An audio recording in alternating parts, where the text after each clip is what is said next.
Olivier, Stéphanie et leurs 4 enfants viennent tout juste de poser leurs valises près de Nice. La petite famille profite des charmes de sa nouvelle région après 2 ans d'expatriation en Pologne. Ça change des paysages qu'on pouvait avoir en Pologne. C'était d'autres choses, mais c'est pas aussi joli que ce qu'on peut voir ici et que ce qu'on peut découvrir ici, ça c'est sûr. Comme 1,5 million de Français expatriés à l'étranger le vivront un jour, cette famille expérimente le retour dans son pays d'origine. Mais retour au pays n'est pas toujours synonyme de retrouvailles avec la famille et les amis. Et dans ces cas-là, rentrer n'est pas aussi facile qu'on pourrait le croire. Il faut redécouvrir la France, ses habitudes et ses habitants, ou prendre ses marques dans une nouvelle région. De quoi parfois se sentir expat dans son propre pays. Et donc là, l'exposition, par contre, c'est quoi du coup voilà, Pour cette famille, le retour n'a pas été simple. Nous les avons suivis il y a quelques mois avant leur installation dans le sud de la France. Et la première difficulté, trouver une maison. Pour cela, Olivier et Stéphanie ont dû multiplier les allers-retours entre la France et la Pologne. C'était au printemps dernier. L'objectif, c'est de trouver une maison pour être installé ici pour le mois de septembre, pour la rentrée scolaire des enfants. Le couple doit donc tout anticiper pour ne pas commettre d'erreurs. Quand on visite comme ça, il faut qu'on se projette dans notre vie future, qu'on imagine voilà, où est-ce qu'on travaillera, où est-ce qu'on emmènera les enfants, les trajets. Toutes ces interrogations angoissent un peu Olivier, car depuis 2 ans, avec sa femme Stéphanie et leurs enfants, ils ont plutôt la belle vie. La petite famille est installée dans le sud de la Pologne, à Wrocław, où ils habitent dans le plus beau quartier de la ville. Une maison de 250 mètres carrés. La maison est très agréable, donc oui, on est bien logés. On a de quoi être à l'aise. De l'espace et surtout un sacré avantage grâce à l'expatriation. C'est l'employeur de mon mari qui prend en charge en fait, le loyer et qui a même signé le bail avec le propriétaire directement. Quand on sait qu'un foyer dépense en moyenne 23% de son revenu pour se loger, voilà une belle économie. En rentrant en France, le couple aura de nouveau à payer un loyer. C'est vrai que la part budget logement elle est quand même importante, surtout pour une famille de 6. Donc oui, ça va nous changer. Et pour leurs 4 enfants, vivre à l'étranger comporte aussi beaucoup d'avantages. En Pologne, les cours ne durent que 45 minutes et ce n'est pas Martin, l'aîné de la famille, qui va s'en plaindre. On est plus actif quoi. Pendant une leçon, on a plus l'impression de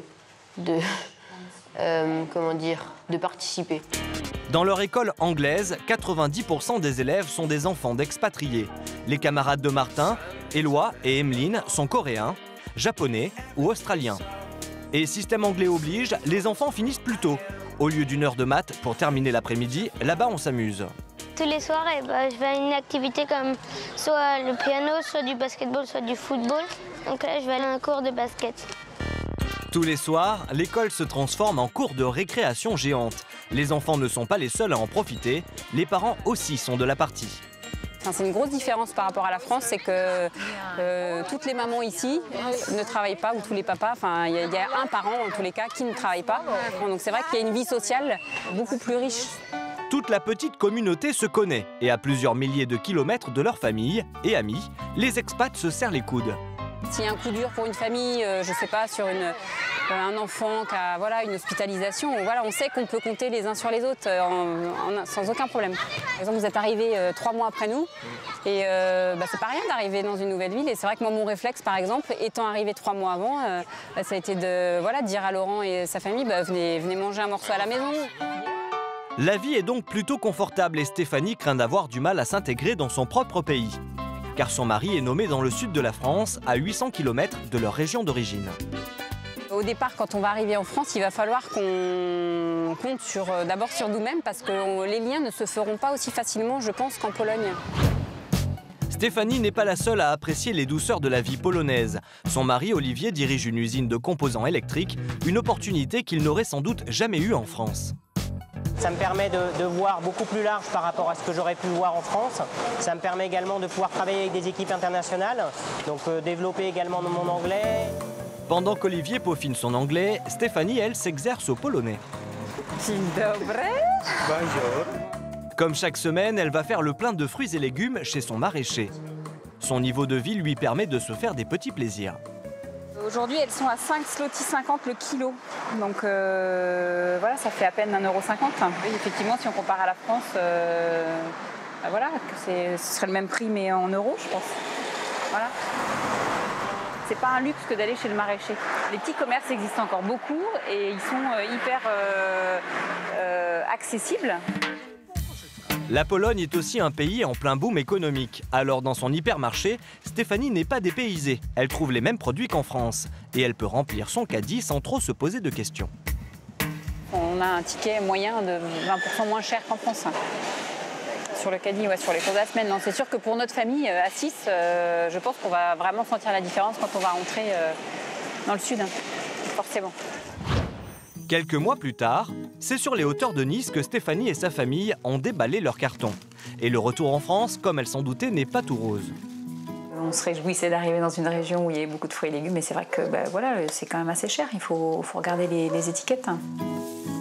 Et ce n'est pas tout. Souvenez-vous, en Pologne, c'est l'entreprise d'Olivier qui payait le loyer.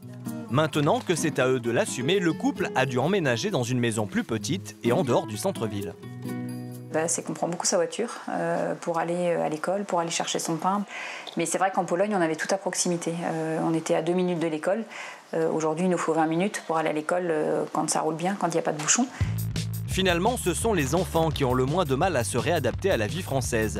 Éloi et Martin jouent toujours au basket et se sont bien intégrés à l'école. Ils se sont réhabitués à tout, ou presque. Ça parle français, alors qu'avant ça parlait tout anglais et ça fait drôle. Pour les petits expats, fini aussi les classes de 10 élèves. On est 30, donc ça fait quand même une différence. C'était dur à mémoriser tous les prénoms et tout ça. Et pour Olivier, le bilan est plutôt positif. Une rentrée qui s'est plutôt très bien passée, avec une bonne intégration et puis plein de nouvelles choses à découvrir d'un point de vue professionnel dans la nouvelle mission qui m'est proposée. Installés depuis quelques mois en France, Olivier, Stéphanie et leurs 4 enfants sont ravis de redécouvrir leur pays. Mais pour quelques années seulement, car la famille pense déjà à repartir.